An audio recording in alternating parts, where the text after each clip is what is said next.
Then why don't you upload consistently, Themistocles? Shh. So I decided to draw out the rest of the orchard so I could get some sick shots for the video. Wow, look at this shot. Wow, and this one too. Wow, nice. Wow.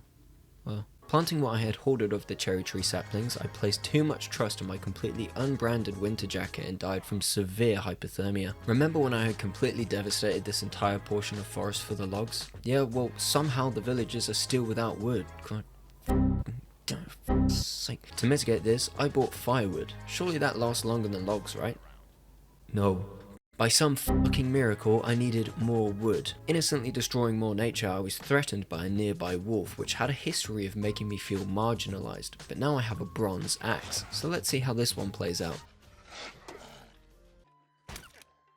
During this time, I had also achieved the Master of Production skill by grinding my fast fashion brand. Despite achieving this, the dream of owning my own pub was still very far away. Additionally, I had reached a high enough level to build stables, which means I could finally retire my mule and upgrade to a stallion. Later on, I found that many of the cherries and onion flatbreads I had stowed away had turned to rot. This might sound like terrible news, but fortunately for you, I'm not a dickhead, and I know exactly what to do with this.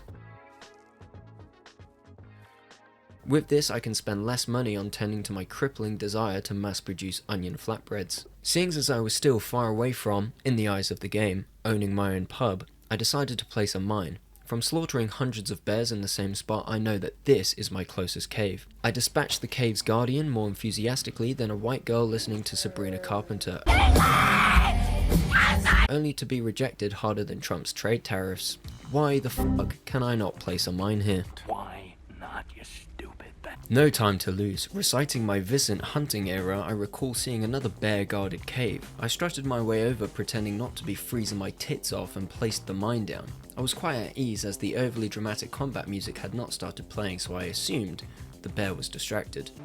I was wrong. I was halfway up my horse by the time the bear had exacted its revenge. This bear clearly did not know the one universally known rule: do not get between a British man and his dream of owning a pub. Cherry trees. I sent my wife off into the mines, and the road to production continues, this time manufacturing various weapons and armor in hopes that the production gods honor my contributions. Riding back to the settlement after topping up the mine with tools, I saw a bandit camp had spawned in. Riding back to the settlement after topping up the mine with tools, I saw a bandit camp had spawned in and tried my luck, and was initially successful at halting their advancement and sniping one of their archers. After collecting myself, my wife walked past so nonchalantly and with so much aura I was forced to finish the job. I sprinted up the stairs to the final bandit, where he introduced me to the concept of lobotomy by crossbow.